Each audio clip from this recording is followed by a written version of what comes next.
अस्सलामुअलैकुम। Mohammad Azhar Siddique math views के साथ हाजिर खिदमत है। इलेक्शन कमीशन आपके सामने खुल के चीज़ें सामने आना शुरू हो गई हैं, लेकिन आज का जो फैसला इलेक्शन कमीशन ने दोबारा गिनती का नून लीग के हक़ में किया है, उसमें तमाम सियासी जमातें कुछ एक ही पेज पर आ चुकी थी। सिर्फ पाकिस्तान पीपल्स पार्टी ने डिफेंड किया, बाकी पाक सरजमीन पार्टी, पाकिस्तान तहरीक-ए-इंसाफ, MQM, इन सब ने रीकाउंटिंग को सपोर्ट किया। मिफ्ता इस्माइल, मोहम्मद ज़ुबैर, मरियम औरंगज़ेब ये मौजूद थे। आज वहाँ इलेक्शन कमीशन के सामने 4 रुकनी बेंच ने जो इलेक्शन कमीशन का चीफ इलेक्शन कमिश्नर की सरबराही में 4 रुकनी बेंच ने समाअत की है।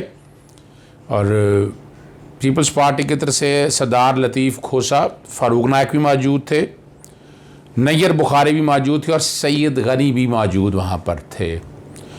शुरू में जब केस कॉल हुआ और मुस्तफ़ा कमाल के वकील ने NA 249 के हवाले से बताया कि कानूनी तकाज़े पूरे नहीं किए गए, उनकी दरख्वास्त पर नोटिस जारी किए। मिफ्ता इस्माइल की तरफ से बताया गया, जूनियर वकला ने, कि जी सलमान राजा साहब आ रहे हैं, थोड़ी देर के लिए इंतज़ार कर लिया जाए। इस तरह पाकिस्तान पीपल्स पार्टी की तरफ से बताया कि सरदार लतीफ़ खोसा आ रहे हैं, तो थोड़ी देर के लिए इंतज़ार कर लिया जाए। बुनियादी तौर पर ये केस ये था कि RO का जो फ़ैसला है, यहाँ एक और वजह जो बनी कि इलेक्शन कमीशन की नाअहली कह सकते हैं कि ट्रेनिंग नहीं थी, रिटर्निंग ऑफिसर ने स्पीकिंग ऑर्डर नहीं पास किया था, तफसीली फ़ैसला पास नहीं किया था। और यहाँ अब जो चीज़ सामने आई, अगर तफसीली तो फ़ैसला लिखा होता तो फिर हालात और वाक़यात को जस्टिफाई करना है ना, यानी खाली सिर्फ दरख्वास्त को रिजेक्ट कर देना without any reasoning, article 10A की खिलाफ वर्जी है। अब आर्टिकल 10A आ चुका है और सेक्शन 95 को सामने रखते इख्तियार मौजूद है। जैसे बताया गया था आपको 5% और 10,000 वोट कम अज़ कम, ये एक लिमिट है कि जो मार्जिन जो हो ना वो 5% हो या 10,000 का मार्जिन हो तो रीकाउंटिंग की दरख्वास्त दी जा सकती है। अब जो दरख्वास्त आउटराइटली रिजेक्ट कर ली और उसी दिन इलेक्शन कमीशन के सामने दरख्वास्त आ गई और उसी दिन ऑर्डर हो गया, ये बहरहाल आज मौका नहीं है बात करने का जो आपके सामने रखी गई है। और फैसला जो सुनाया गया वो मैं पहले शॉर्ट में आपको बता देता हूँ। दोबारा गिनती का हुक्म दे दिया। एक दरख्वास्त ज़ुबानी कही थी सलमान अकरम राजा ने कि तमाम का तमाम इलेक्शन जो है ना वो कलअदम करार दे दें, वो बात नहीं मानी गई। सारा इलेक्शन जो है ना वो कलअदम करार देने की बात नहीं मानी गई। और जहाँ तक है रीकाउंटिंग के हवाले से वो दरख्वास्त मान ली है। रिटर्निंग ऑफिसर के साथ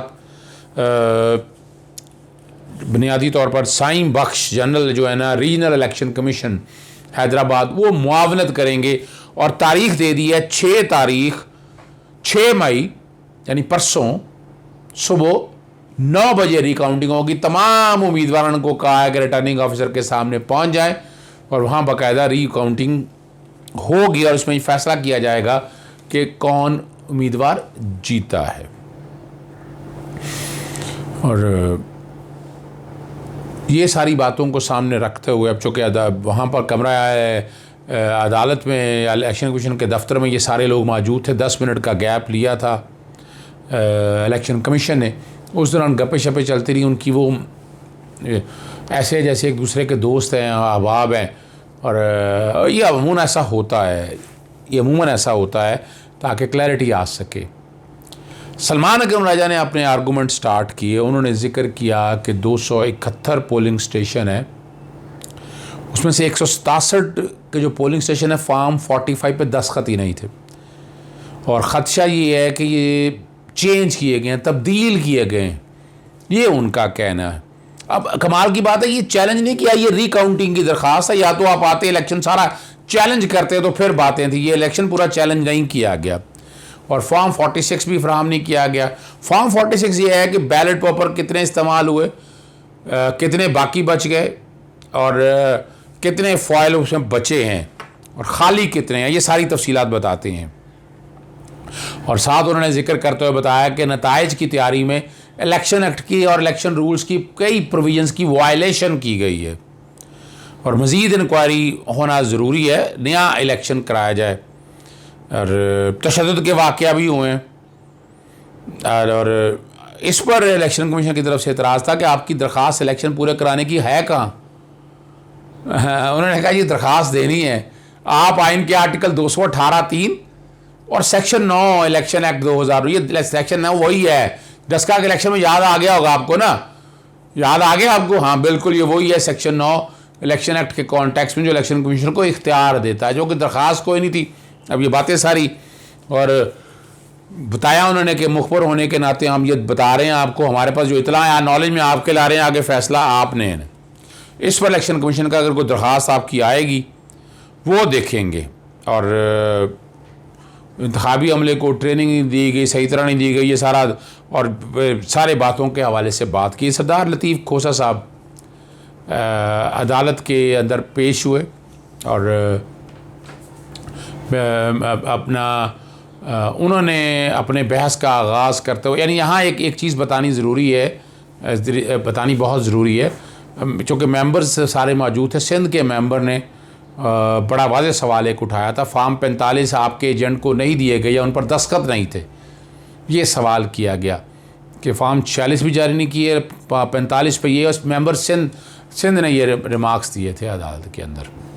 सलमान अकरम सरदार लतीफ़ खोसा साहब जो पेश हुए और उन्होंने बताया कि रिटर्निंग ऑफिसर ने करार दिया कि नून लीग की दरख्वास्त गैर मुनासिब है और ठोस वजूहत ना होने पर इलेक्शन कमीशन भी दोबारा गिनती का हुक्म नहीं दे सकता। नून लीग ने रिटर्निंग ऑफिसर का हुक्म चैलेंज नहीं किया हुआ और ये एतराज़ात वहाँ उस वक्त उठाए नहीं, उस वक्त दरख्वास्त उठाए नहीं है। और ये भी साथ बताया कि ये कहना काफ़ी नहीं है कि बेज़ाब्ता की हुई हैं, आपको निशानदेही करना होगी कहाँ कहाँ बेज़ाब्तगी हुई हैं। और रिटर्निंग ऑफिसर दोबारा गिनती की दरख्वास्त मंजूर करने का पाबंद नहीं है। मैंने सुप्रीम कोर्ट का फैसला भी आपके सामने पढ़ के बताया था। इलेक्शन कमीशन में केस पोलिंग स्टेशन के नहीं, आरओ के हुक्म के ख़िलाफ़ है। इलेक्शन कमीशन जो मेंबर हैं अल्ताफ़ इब्राहिम कुरैशी साहब, उन्होंने ये बात सामने रखी। रिटर्निंग ऑफिसरों को भी मिफ्ता इस्माइल ने अमूमी दरख्वास्त दी थी, ये लतीफ़ खोसा साहब ने बताया। और सबसे बड़ी जो बात की कि हमारे मुल्क में शिकस्त को तस्लीम करने का रवाज ही नहीं है, ये लतीफ़ खोसा साहब ने। और रिटर्निंग ऑफिसर को जो दरख्वास्त दी गई, जिस तरह दी गई, नताइज जिस अंदाज में आए वो मशकूक है।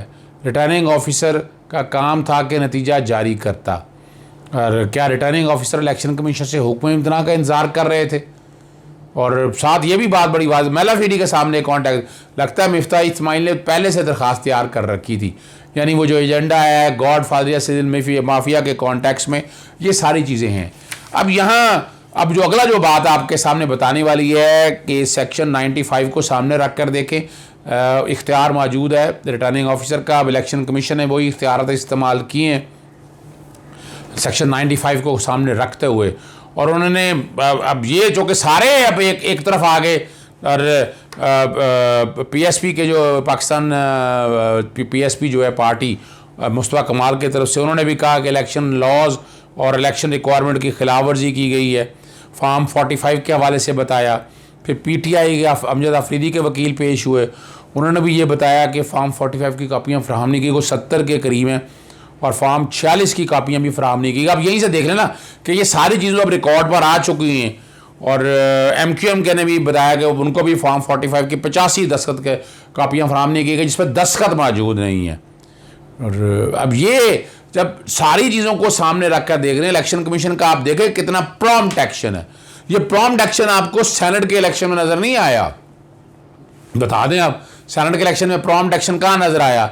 वीडियो सामने आ गई, दरखास्तें सारी सामने आ गई, और वो दरखास्तों का अभी तक फैसला नहीं हुआ। ईद के बाद वो दरखास्त अब रखी है सेनेट के इलेक्शन के हवाले से, लेकिन वो अब चूँकि नोटिफिकेशन जारी हो चुका है, election commission at the end of the day कहेगा कि उनके पास इख्तियार नहीं, इलेक्शन ट्राइब्यूनल जाएँ। इलेक्शन ट्राइब्यूनल दरखास्त अभी तक हफीज़ शेख साहब ने दी नहीं है, तो बाज़ार यही नज़र आता है कि सेनेट वाली जो दरखास्त है PTI की जो दी हुई है वो शायद मुस्तरद हो जाए या इनफ्रक्चुअस हो जाए।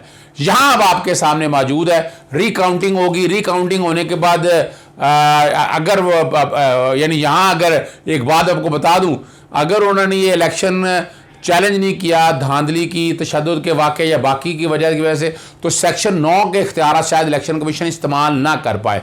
वो मुश्किल हो जाएगा उसके लिए, इलेक्शन कमीशन के जो इख्तियार हैं वो इस्तेमाल करने के वजह से बड़ी प्रॉब्लम्स और दिक्कत आएंगी।